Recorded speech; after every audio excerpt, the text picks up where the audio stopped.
You're lying in bed again, staring at the ceiling in the dark, and your mind is doing what it always does. Running, looping, playing and replaying the conversation from 3 days ago. The email you need to send tomorrow. The thing you said that landed wrong. The 20 ways it could have been different, should have been different, might still be salvageable. If only you could find the right words, the right explanation, the right way to undo what's already done. And it starts as a whisper, doesn't it? A quiet voice offering to help you prepare, protect you, keep you safe. But somewhere between midnight and 3 a.m., that whisper becomes a roar, and you realize you're not thinking anymore. You're drowning. You're caught in the undertow of your own mind, and the very thing that promised control has stolen it completely. You wanted to solve the problem. Now you are the problem. This is the paradox of overthinking. The mind tries to build a raft, but instead, it becomes the ocean that pulls you under. And here's what you need to know. What no one tells you in those moments, when your thoughts become a labyrinth with no exit. This isn't weakness. This isn't failure. This is a pattern that was carved into you long before you had words for it, reinforced by a world that taught you. Worry was wisdom and maintained by the very architecture of your brain. But it doesn't have to be forever. You know this feeling, don't you? The endless loop, the mental rehearsal that never quite ends. Psychologists call it rumination, from the Latin ruminar, to chew over and over again, the way a cow chews its cud, extracting nothing new, just grinding the same material into smaller and smaller pieces, until there's nothing left but exhaustion. It masquerades as problem solving. It whispers that if you just think about it one more time, if you just find the right angle, the perfect solution will reveal itself. But rumination isn't thinking. It's thinking about thinking, a meta loop that feeds on itself, that mistakes motion for progress, that confuses the map for the territory. You replay the conversation. You revise what you should have said. You rehearse what you'll say next time. You analyze their tone, their word choice, their facial expression frozen in your memory like a photograph you keep returning to, searching for clues, for certainty, for the reassurance that you're safe, that you're good, that you haven't failed in some fundamental, irrevocable way. And with each pass through the loop, the story changes slightly, gets darker, more catastrophic. What started as, maybe they were upset, becomes, they definitely hate me, becomes, everyone sees through me. The thought becomes a monster that grows each time you feed it your attention. It steals your breath. It chains you to moments that have already passed. It keeps you locked in a prison where the walls are made of words, and the guard is your own mind, and the sentence has no end date because you keep renewing it every night, every quiet moment, every time you sit down to rest and the thoughts rush in like water filling a sinking ship. This is the trap. You think the thinking will set you free, but the thinking is the cage. But where did this begin? When did thinking become your armor, your prison, your way of surviving a world that felt unpredictable?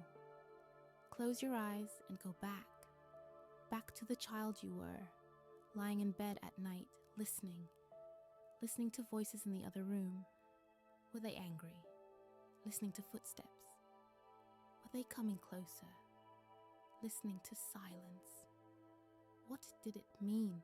You learned to read the emotional weather of your home, the way sailors read the sky, searching for signs of storms before they arrived. This is where hypervigilance is born. In the space between inconsistent love and inconsistent safety. when a parent's mood could shift like wind, when affection arrived unpredictably, when you couldn't trust that your needs would be met with consistency, you learned to monitor, to track, to predict. You became a watchman in your own childhood, standing guard over your own nervous system. Attachment theory tells us that children raised in inconsistent caregiving environments develop what psychologists call anxious attachment, a deep-seated belief that love must be earned through perfect behavior, that safety requires constant vigilance, that letting your guard down means risking abandonment. And so you learned to think ahead, to anticipate, to control what you could control, which was only your own mind, your own preparation, your own endless rehearsal for every possible outcome. The child who couldn't predict their parents' response learned to predict everything else. The child who couldn't make their environment safe made themselves small and watchful and endlessly, exhaustingly careful. You built a watchtower in your mind and never came down. And here's the cruelest part. It worked. Your hypervigilance kept you safe enough to survive. Your overthinking became your strategy, your adaptation, your way of navigating a world that taught you love was conditional. And danger was always one misstep away. The rumination that haunts you now was once your salvation. But what saves you in childhood can imprison you in adulthood. The armor you needed then has become too heavy to carry now. And still, you can't put it down. Because some part of you still believes that the moment you stop watching, stop planning, stop thinking 3 moves ahead, that's when everything will fall apart. And so you carried it forward into your adult life, into your relationships, your work, your every waking moment. And the world looked at you and said, "Good job. Keep going. This is what responsible looks like." You became the person who triple checks emails before sending them, who rehearses difficult conversations in the shower, at your desk, while driving, running through every possible response and counter-response like a chess master planning 12 moves ahead, who arrives early, over-prepares, anticipates problems before they exist, builds scaffolding around a house that's already standing. And people praised you for it, didn't they? They called you thorough, conscientious, detail-oriented, a planner, someone they could count on. You wore your anxiety like competence, and no one could see the difference. Not even you sometimes. But here's what they didn't see. The 3 a.m. wake-ups, the paralysis before hitting send, the hours lost to mental rehearsal that never translates into actual action, the way you sit in meetings, fully present in body, but absent in spirit, because half your mind is still back in yesterday's conversation or forward in tomorrow's potential disaster. Public competence, private panic. This is the mask of control, polished on the outside, fracturing on the inside. You check your phone obsessively, not because you're waiting for something important, but because you're afraid you've missed something, said something wrong, left something undone. You reread texts you've already sent, searching for tonal mistakes, for ways you might have been misunderstood. You lie awake dissecting interactions that lasted 30 seconds, but replay in your mind for 30 minutes, 30 hours, 30 days. And the exhausting part, the maddening part, it never actually gives you what it promises. All that preparation, all that mental rehearsal, all that overthinking, it doesn't make you more in control. It doesn't make you safer. It doesn't make you better prepared. Well, it just makes you tired. Because you can't rehearse life into predictability. You can't think your way into certainty. You can't build a wall of preparation high enough to keep out uncertainty. And yet, you keep trying, keep building, keep thinking, because the alternative, surrender, trust, letting go, feels like falling into an abyss. So you hold on tighter, think harder, plan more thoroughly, and the mask stays on, smooth and professional and utterly, devastatingly lonely, because no one can reach the person you are beneath all that careful control. First, there's your prefrontal cortex, the executive center, the planner, the part of your brain that's supposed to solve problems and make decisions. In a mind prone to rumination, this region goes into overdrive. It's like a computer running too many programs at once, each one demanding processing power, each one convinced it's solving something vital. Your prefrontal cortex keeps analyzing, keeps calculating, keeps running simulations of conversations that haven't happened and outcomes that may never arrive. It believes it's protecting you. It believes that if it just works hard enough, thinks long enough, it can eliminate all uncertainty. But it can't, and so it never stops trying. Second, there's your amygdala, the ancient alarm system, the fear detector, the part of your brain that scans for danger and sounds the warning bells. In someone with a history of hypervigilance, the amygdala is primed, sensitized, like a smoke detector that's been set too sensitive and goes off at the slightest hint of heat. It flags potential threats everywhere. In that person's tone, in that unanswered text, in that upcoming meeting, in the silence where reassurance used to be. And each time it fires, it sends a signal to your prefrontal cortex. Think about this. Solve this. Make it safe. And so the loop continues. Third, and perhaps most insidious, is your default mode network. The system that activates when your brain is at rest, when you're not focused on a specific task. In a healthy mind, this network wanders creatively, makes connections, consolidates memories. But in a mind trained for rumination, the default mode network becomes a hall of mirrors, endlessly reflecting your fears back at you, amplifying them, distorting them, turning one anxious thought into a carnival of catastrophes. You sit down to relax, and instead of resting, your brain starts running through everything you should have done differently, everything that could go wrong tomorrow, everything you need to worry about, but can't control. The default mode network, meant to be a place of rest and integration, becomes another battlefield where you fight yourself.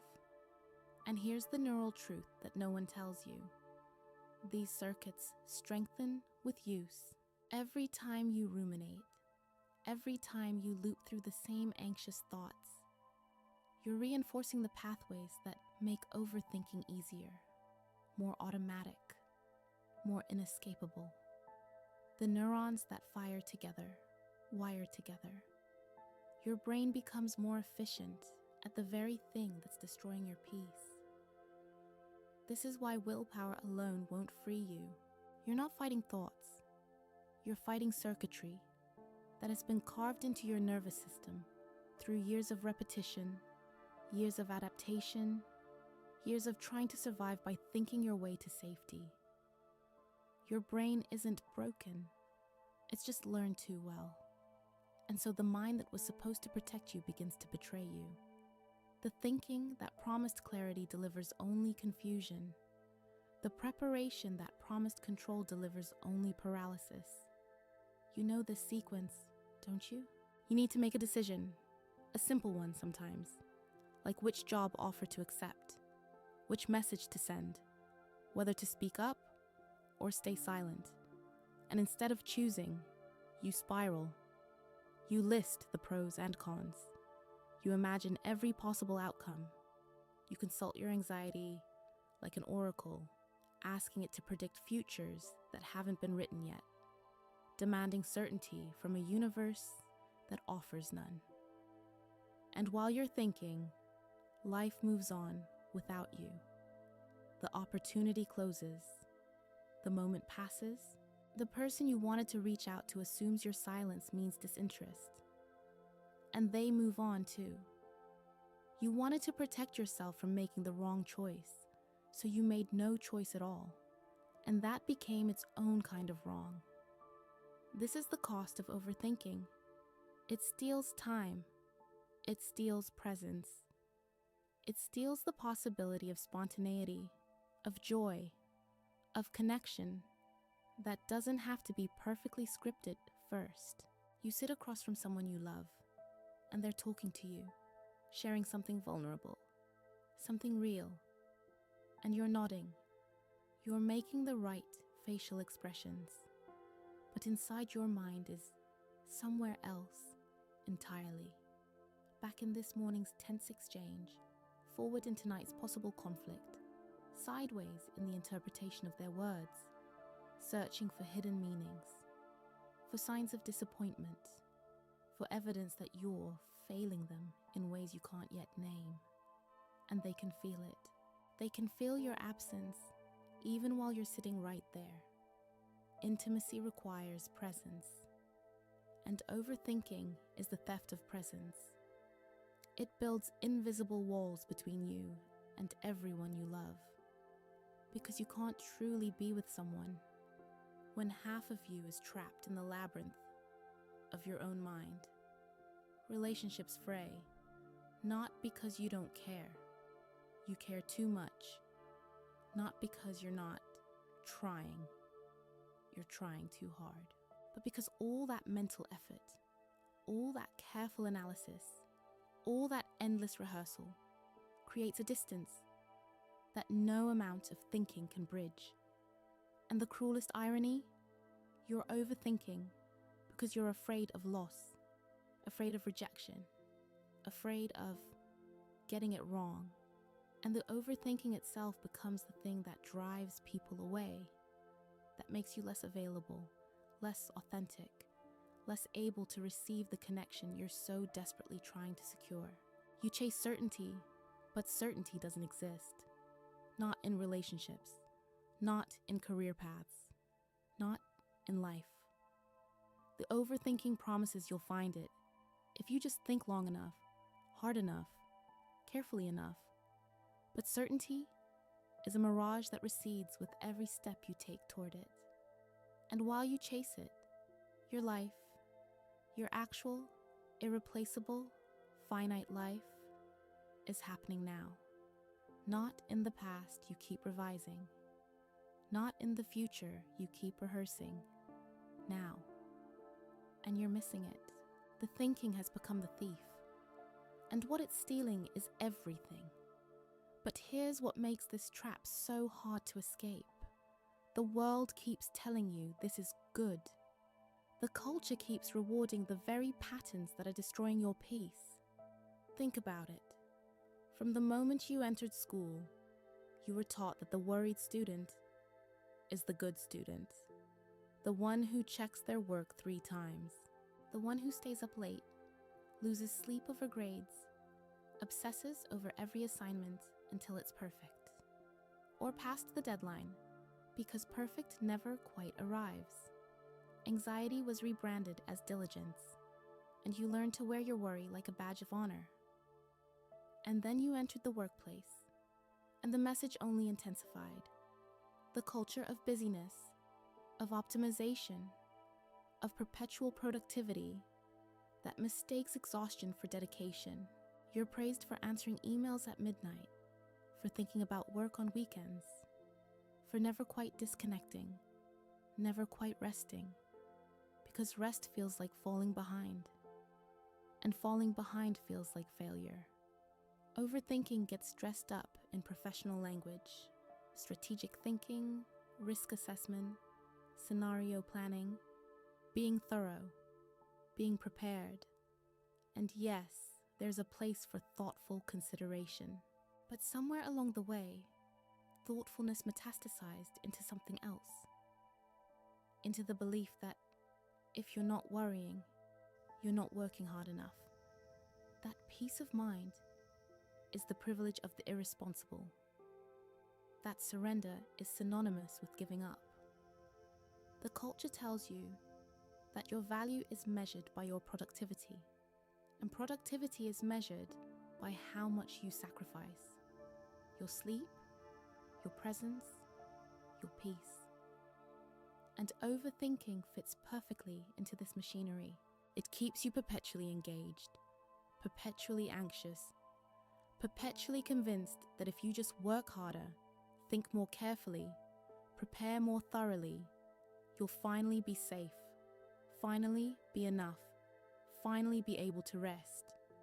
But the rest never comes, because the goalpost keeps moving, because enough is never defined. Because the culture that valorizes busyness doesn't want you to stop. It wants you to keep producing, keep consuming, keep running on the hamster wheel of perpetual improvement and perpetual inadequacy. And social media has only amplified this. Now you're not just overthinking your own life. You're comparing your internal chaos to everyone else's curated calm. You see their highlight reels and assume they've figured out something you haven't, that they possess some secret to certainty that you're missing. And so you think harder, try harder, analyze more, convinced that the answer is just one more thought away. The culture has made overthinking not just acceptable, but admirable. It has turned your prison into a credential.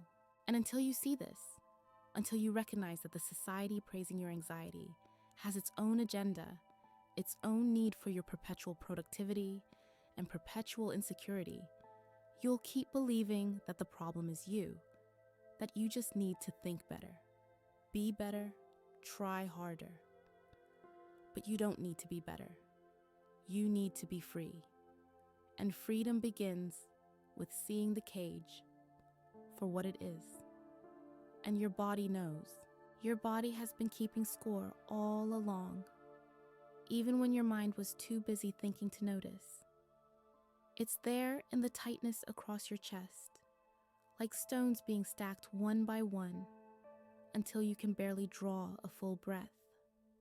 It's there in your jaw, clenched so habitually you don't even realize you're doing it until the headache arrives. It's there in your shoulders, raised and rigid, holding tension your mind refuses to release because releasing feels like letting your guard down, and letting your guard down feels like inviting disaster. Your body is exhausted in ways that sleep can't fix, because even when you finally drift off, your nervous system doesn't rest. It cycles through the same anxious dreams, the same restless half-sleep, where you're still solving, still preparing, still running from something you can't name. Cortisol floods your system, day after day. That stress hormone that's meant for acute danger but in your life has become chronic, a constant drip of chemical alarm that keeps your body in a state of perpetual emergency. Your immune system weakens, your digestion falters, your heart beats faster than it needs to, even when you're sitting still, because your body believes the thoughts, believes that the catastrophe your mind keeps rehearsing is actually happening right now, and it needs to be ready to fight or flee. But there's nowhere to run when the danger is inside your own head. And the loneliness, God, the loneliness of it. You can be in a room full of people who love you, people who are trying to reach you, and still feel utterly alone because you're not actually there with them. You're in the past, replaying, or in the future, catastrophizing, or in some parallel dimension where you're rehearsing a version of the conversation that isn't happening, while the real conversation passes by, unheard. Your loved ones ask you what's wrong, and you say nothing, because how do you explain that everything is wrong and nothing is wrong simultaneously? How do you explain that the problem isn't what's happening? It's what might happen, what could happen, what probably won't happen but feels certain in your mind anyway. So you smile and say you're fine, and the gap between your inner experience and your outer presentation grows wider, and the loneliness deepens because you're surrounded by connection you can't quite access, love you can't quite receive, presence you can't quite inhabit. You're living in a state of chronic absence from your own life, present in body, absent in spirit, going through motions while your mind is elsewhere, always elsewhere, chasing thoughts that chase other thoughts in an endless spiral that leads nowhere but back to itself. And the tragedy, the unbearable tragedy, is that all this suffering, all this exhaustion, all this embodied cost is in service of protection that doesn't actually protect you. You're paying the price for safety you never receive. You're destroying your peace in the name of preserving it. Your body is begging you to stop. It's been begging you for years. The question is, are you ready to listen? So what now? How do you escape a prison built from your own thoughts, reinforced by years of habit, validated by culture, and wired into your very neural architecture? Not through more thinking. That's the first thing you need to understand. You cannot think your way out of overthinking. You cannot analyze your way to peace. The mind that created the problem cannot solve it using the same strategies that built the cage. Instead, you learn to relate to your thoughts differently. You learn to watch them without believing them, to notice them without obeying them, to let them arise and pass like weather moving through the sky.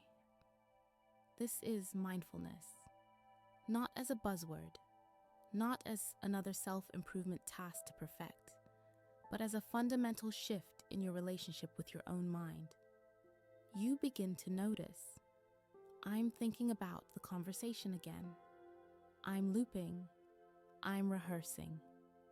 And instead of diving into the content of those thoughts, instead of trying to solve them or stop them, you simply name them. This is rumination.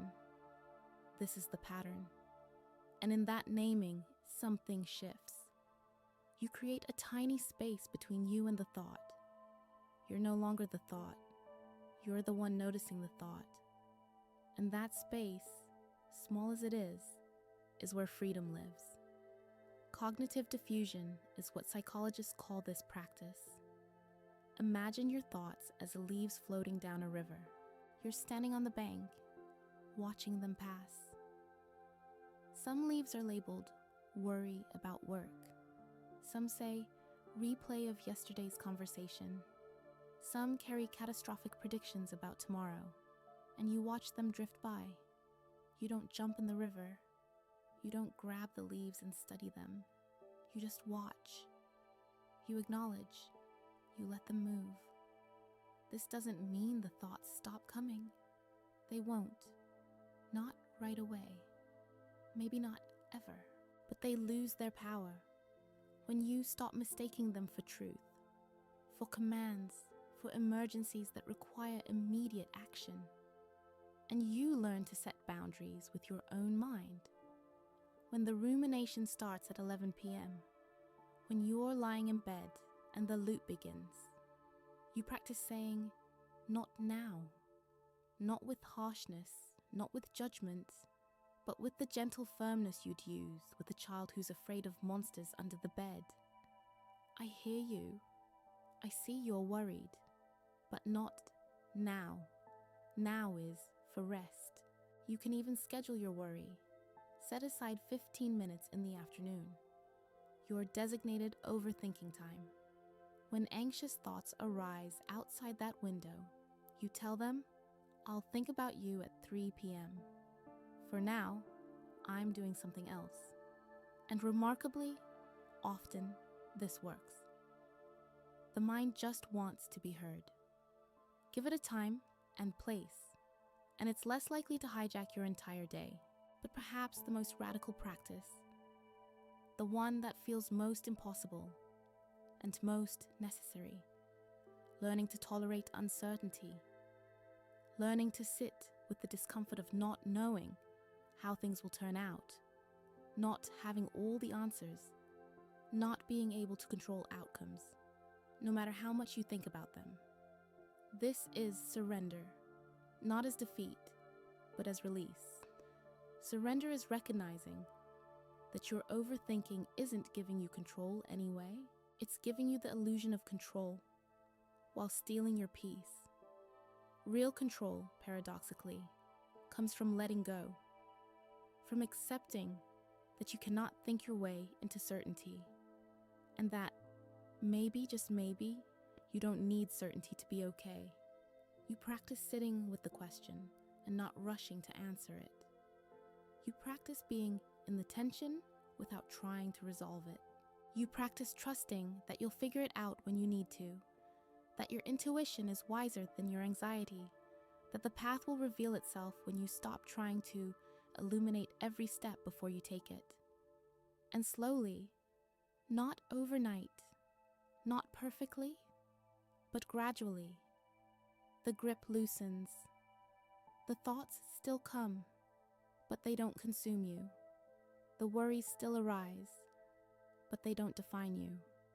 You begin to glimpse a way of being that isn't ruled by the tyranny of overthinking. You begin to remember what presence feels like, what peace tastes like, what it's like to be here, now, without half your mind trapped in yesterday or tomorrow. The pathways out exist. They're quieter than the noise in your head, but they're there.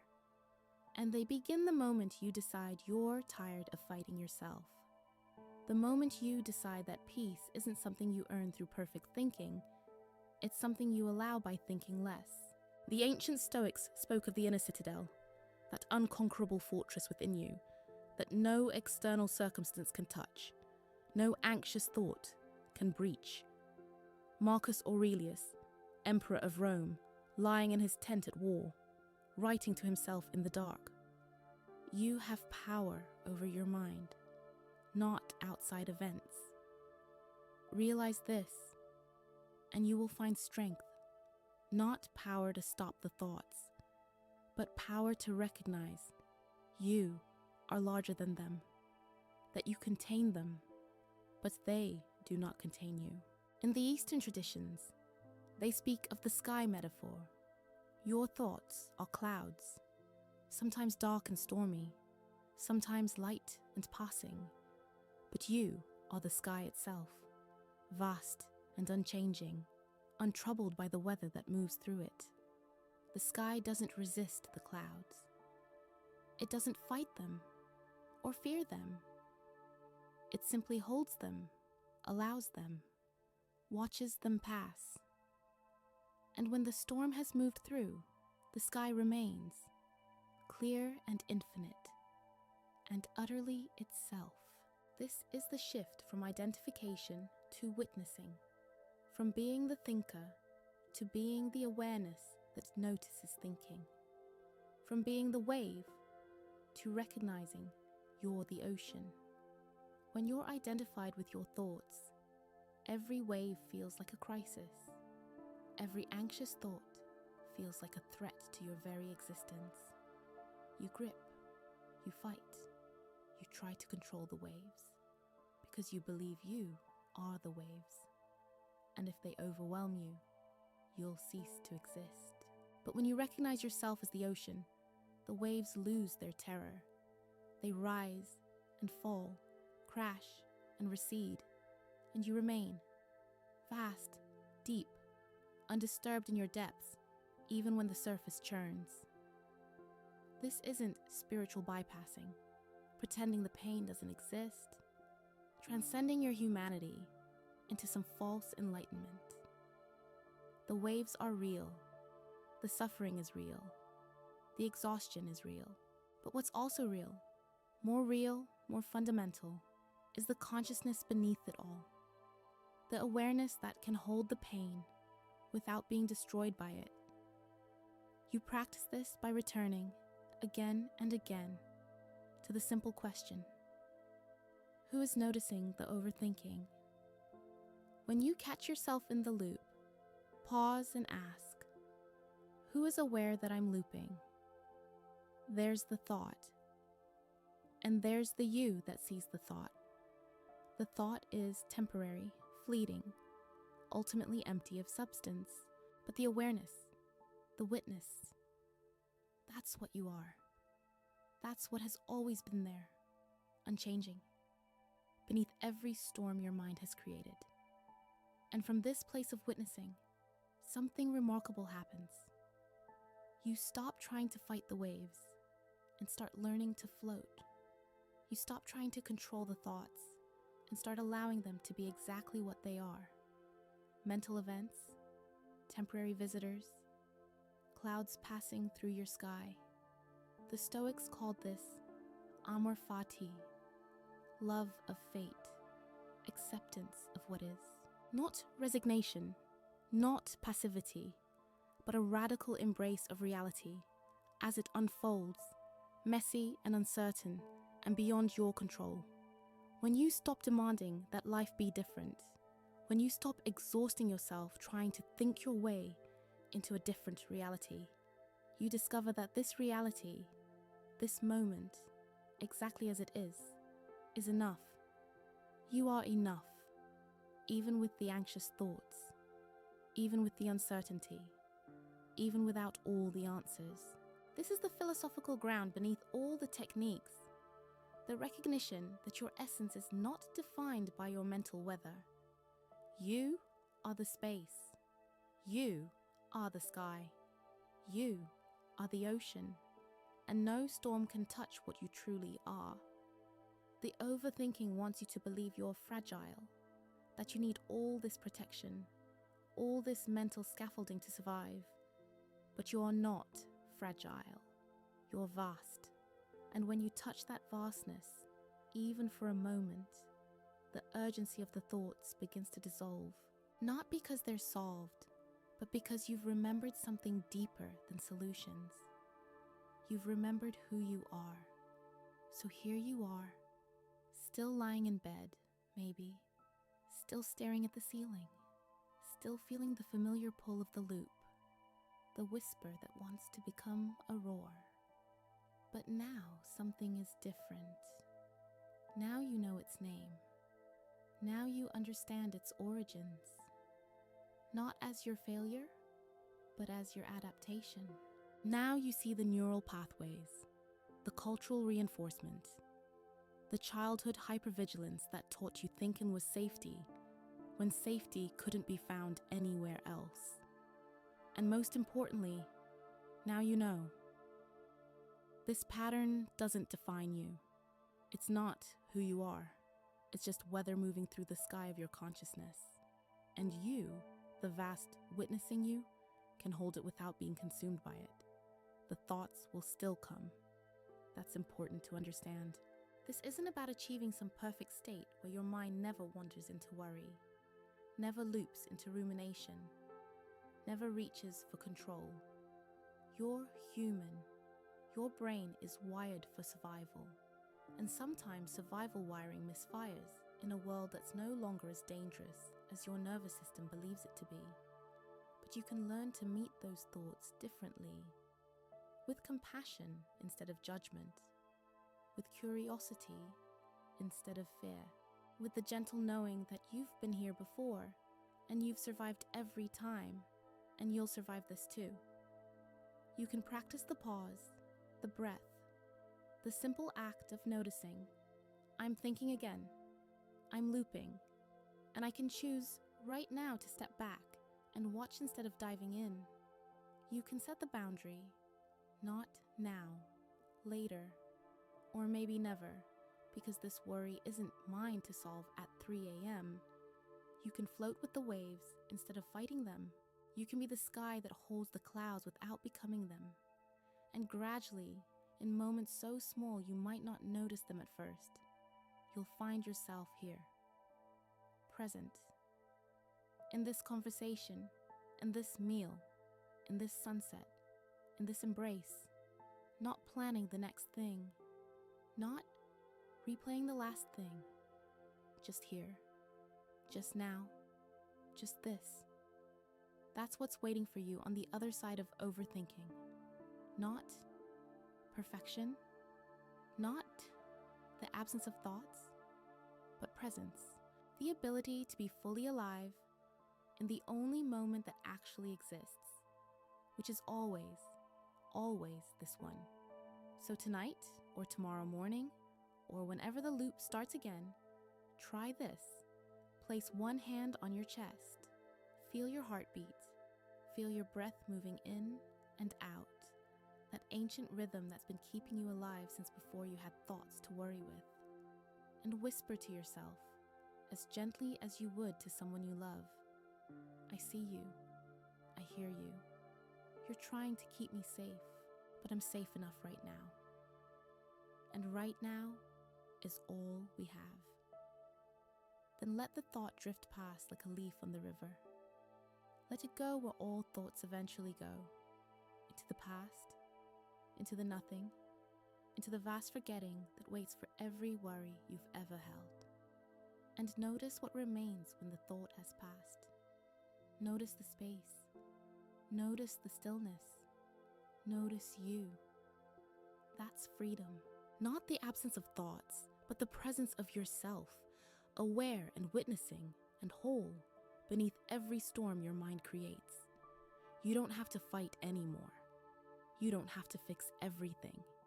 You don't have to know how it all turns out. You just have to be here. And that, just being here, is enough. What will you set down today? What thought?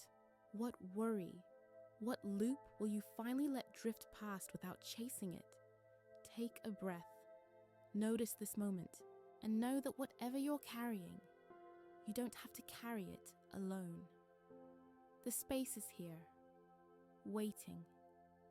The sky is here, holding. The ocean is here, vast and deep and unshakable beneath all the waves. You are here, and that's where everything begins.